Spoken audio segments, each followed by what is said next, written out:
Bueno, en la clase anterior desarrollamos el teorema del trabajo y la energía cinética y obtuvimos que el trabajo de la resultante de todas las fuerzas, el trabajo neto, entre dos posiciones es la variación de energía cinética. O sea, es llamativo, no aparece aquí la aceleración, es un buen resultado.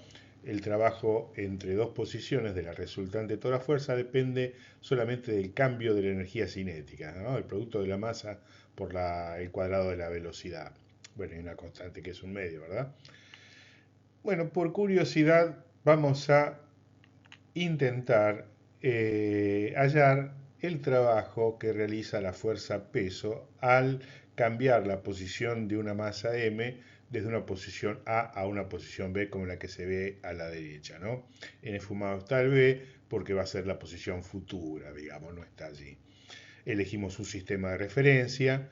Bueno, en el desarrollo va a aparecer una nueva cantidad a la que vamos a llamar, como allí dice, energía potencial. Ya vamos a ver de qué se trata. Bueno, lo que queremos es determinar el trabajo no de todas las fuerzas. Ya sabemos que de todas las fuerzas que estén aplicadas sobre ese cuerpo, para ir de A hasta B, lo que nos va a importar es la variación de energía cinética. Pero ahora estamos queriendo calcular cuál es el trabajo de esta fuerza, una específica, el peso. Bueno, siempre vamos a poder aproximar todo ese trayecto curvilíneo con la cantidad necesaria de desplazamientos pequeños. Es decir, podemos hacer y el subíndice y puede valer la cantidad que queramos. Podemos hacer infinitas subdivisiones de ese camino curvilíneo hasta que podamos suponer que cada tramo del TRI es aproximadamente una recta, un trozo de recta, ¿está bien? A cual vamos a aplicar Pitágoras, como estamos intuyendo en el gráfico de la derecha. Las componentes de ese vector delta RI en el sistema de referencia elegido, con uno de los ejes en la dirección del vector aceleración, en definitiva del peso. Bueno, los delta XY son horizontales y los delta Y sub I son verticales. Bueno, entonces el trabajo entre A y B de la fuerza peso. Esta no es la resultante de toda la fuerza, sino que es de la fuerza peso. Bueno, entonces es igual al producto escalar del peso por cada delta RI en cada mini intervalo. Suma sobre todo los IES, la cantidad necesaria que tengamos que poner para que los pequeños tramos sean considerados rectilíneos. ¿Está bien?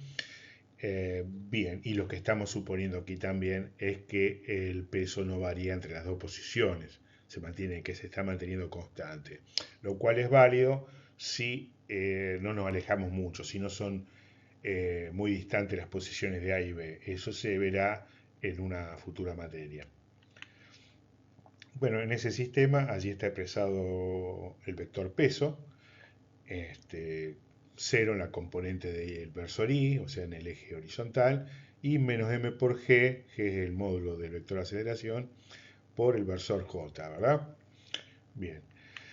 A la vez, el tramo delta RI tiene las componentes, como recién decíamos, horizontal y vertical, delta X y delta Y en el iésimo intervalo. Y hay que sumar sobre todas las I's. Bueno, allí está expresado. Entonces lo que tenemos que recalcar acá es que, bueno, el producto escalar entre los versores J e I da 0, mientras que J consigo mismo da la unidad. Entonces, este es el resultado final que tenemos. Es un escalar, ¿verdad? El trabajo es un escalar.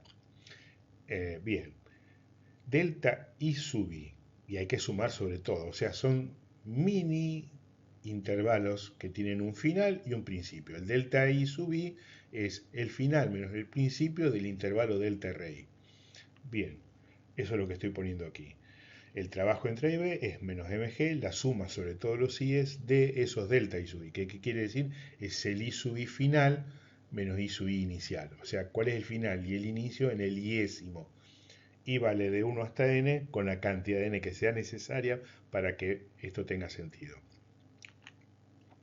Bueno, entonces hacemos y va a comenzar a valer 1 hasta n. Bueno, ahí tenemos. En el 1 es i1 final menos i1 inicial. En el 2 hay que sumar entonces el i2 final menos el i2 inicial y así hasta llegar al enésimo, como estamos viendo allí. Reproducimos el resultado del pizarrón anterior. Ahí está el trabajo entre A y B. Bueno, y el desarrollo mayor con el que finalizábamos este pizarrón anterior, ¿verdad? Entonces, bueno, vamos a hacer un zoom a ese camino curvilíneo con una cantidad determinada de intervalos, ¿no? Allí están con puntitos el principio y el fin de los sucesivos intervalos, ¿no? Se supone que cada uno de ellos los vamos a suponer rectilíneos, ¿no? O sea, son todos los que necesitemos. Allí está la elección del eje, de los ejes, y cuál es el delta RI o del TSI y sus componentes. Bien, ahí tenemos el primer punto, el inicio, es A, I sub 1 inicial, entonces es el primer trecho, entonces es el intervalo I sub 1, el inicio, al cual podríamos llamar I sub A directamente, ¿no? Luego lo vamos a hacer. Y allí está el segundo punto, que es el fin del intervalo 1. De los I's, este es el 1. Entonces ahí tenemos I sub 1 final. La resta de I sub 1 final menos I sub 1 inicial es el delta I sub 1.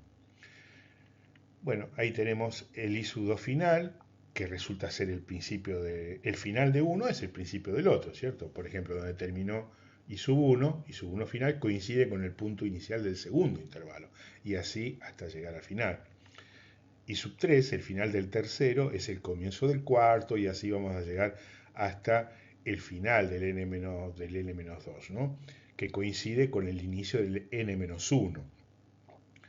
Y allí está el final del enésimo menos 1, menos, bueno, que coincide con el I sub n inicial. Y el final de I sub n, al cual le podemos llamar directamente I sub b. Luego lo vamos a hacer. Bien. Entonces, ¿qué es lo que notamos? Fíjense que en realzado con colores, allí en el trabajo entre E y B, he llamado la atención con que se van repitiendo los mismos valores con distintos signos. Por ejemplo, aparece I sub 1 final, que es el mismo que I sub 2 inicial, pero uno está con el signo más y el otro con el signo menos. Luego se van a cancelar. Es decir, se van a ir cancelando todos los colores, pero va a sobrevivir el I sub 1 inicial, que nadie lo cancela, con signo negativo, y el I sub 2 final, que es con signo positivo. Esos son los dos que están sobreviviendo. Tenemos que I sub I final es I sub I más 1 inicial. Coinciden todos los finales de un intervalo con el inicio del siguiente. Solamente sobrevive I sub 1 inicial, al que vamos a llamar I sub A, e I sub 1 final, al que vamos a llamar I sub B. Y entonces con todo esto hallamos que el trabajo entre A y B de la fuerza peso es menos mg por I sub B menos I sub A. Recuerden que el último estaba con signo positivo y el primero con signo negativo. Entonces, si introducimos el signo negativo en el paréntesis, ¿qué obtenemos? Que es el trabajo entre A y B, comenzando en A y finalizando en B, es mg por I sub A menos I sub B. O sea, está al revés del delta ahí, ¿no? O sea, está principio menos fin, mientras que un delta es fin menos principio, el delta interno. Bueno, así tenemos reproducido el método utilizado simbólicamente, aquí el dibujo, y lo que hemos hallado, que el trabajo entre dos posiciones, cualesquiera, realizado por la fuerza peso, es el que allí está, menos mg y sub b menos i sub a, o sea, sería el delta i total, una cantidad escalar, o mg i sub a menos i sub b, o sea, principio menos final, ¿está bien? Es decir, el trabajo de la fuerza peso hemos hallado que es independiente del camino elegido, ya han desaparecido todos los tramos intermedios, depende solo de la diferencia de las alturas, entre comillas, ¿no? Final e inicial. O sea que es menos mg delta i o mg por el principio menos final de las alturas. Es un caso particular de una clase de fuerzas denominadas conservativas. Es lo que usamos como definición de las fuerzas conservativas. Es decir, vamos a llamar fuerza conservativa a una fuerza tal que el trabajo que efectúa entre dos posiciones se puede expresar como la diferencia entre los valores de una cantidad escalar que depende solo de las coordenadas, lo que allí dice. E sub p, una energía, la vamos a llamar energía potencial, evaluada en los puntos inicial y final de la trayectoria en ese orden, como se ve en la ecuación de arriba, ¿verdad? Bueno, se la llama energía potencial, o sea, se puede transformar, potencialmente se puede transformar en otro tipo de energía, por ejemplo, cinética, vamos a trabajar mucho aquí. Bueno, es sub P de X y Z la llamamos energía potencial. Y como decíamos recién, es función de las coordenadas de la partícula. Entonces, así vamos a decir que F es una fuerza conservativa y que el trabajo entre A y B hecho por la fuerza conservativa es la energía potencial en el inicio menos la energía potencial en el final. O si cambiamos el signo, si nos acordamos mejor, el trabajo entre A y B es menos la variación de la energía potencial, o sea, final menos inicial. Es una función de las coordenadas asociada a la fuerza conservativa. La diferencia entre sus valores, entre posición inicial y final, es el trabajo efectuado por la fuerza sobre la partícula para desplazarla. Bien, entonces hemos, por definición, la fuerza de atracción gravitatoria es conservativa. A esta energía potencial asociada a la gravedad la llamamos energía potencial gravitatoria, porque hay otras. En este caso, la energía potencial de X y Z es menos mg por I, ya que hemos tomado el eje Y como el vertical. ¿Está bien? Bien ahí. Espectacular. Allí tenemos la energía potencial gravitatoria, es mgi. Es una cantidad escalar. Si tenemos otras fuerzas conservativas, deberemos hallar cuál es esa función escalar que la representa y la energía potencial del sistema que tengamos será la suma de todas las potenciales que haya, ya que son escalares, ¿verdad? Para quien haya estudiado algo de cálculo diferencial, se dará cuenta que si derivamos del respecto de la variable i, lo que tenemos allí arriba, obtenemos mg, y si le cambiamos el signo tenemos menos mg, que sería el peso en el sistema de referencia utilizado recién. Bueno, justamente las fuerzas conservativas son menos el gradiente de la energía potencial. Pero eso queda para el curso siguiente. Bueno, el teorema del trabajo y la energía cinética es válido cualquiera sea la naturaleza de la fuerza resultante, sea una, dos, tres, mil, la fuerza que interviene en un sistema. El de la fuerza resultante es válido siempre ese teorema del trabajo y la energía cinética. Siempre el trabajo de la resultante va a ser la variación de energía cinética entre los puntos de interés. O sea, nos estamos olvidando de lo que pasa en el medio. Eso es el cambio fuerte que tenemos aquí en trabajo y energía, ¿verdad? O sea, mientras que en cinemática nosotros obteníamos ecuaciones que predecían la posición en todo instante de tiempo, si es que conocíamos dónde estaba al inicio y con qué velocidad, aquí simplemente sabiendo dónde está en un punto y dónde está en otro punto, sabemos que el trabajo es la variación de la velocidad, la velocidad al cuadrado, ¿verdad?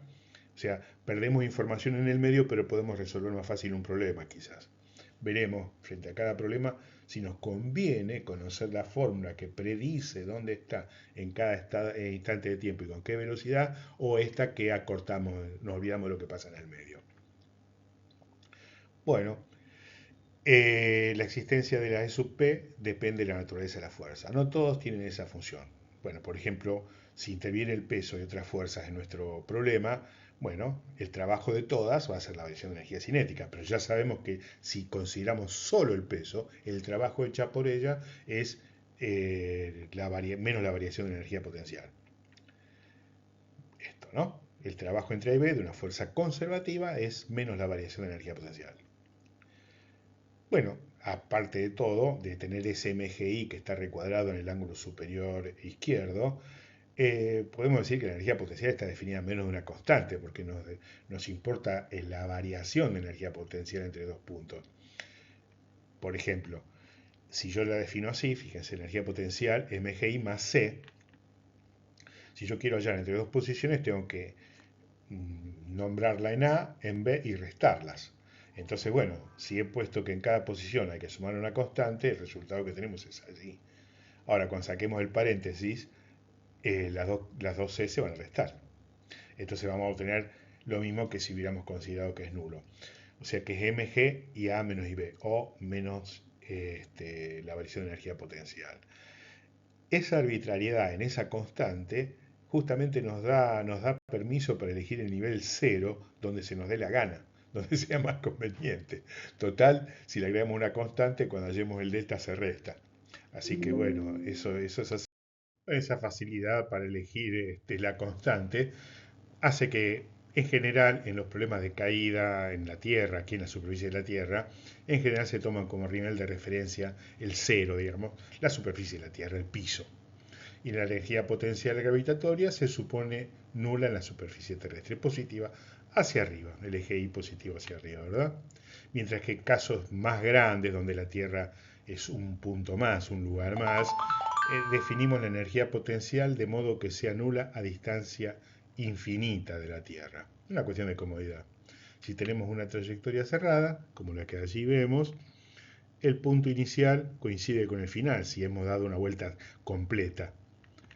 Entonces allí está, giramos, vamos a recorrer en ese sentido y finalizamos en el punto que hemos iniciado. Entonces la trayectoria cerrada, ¿verdad?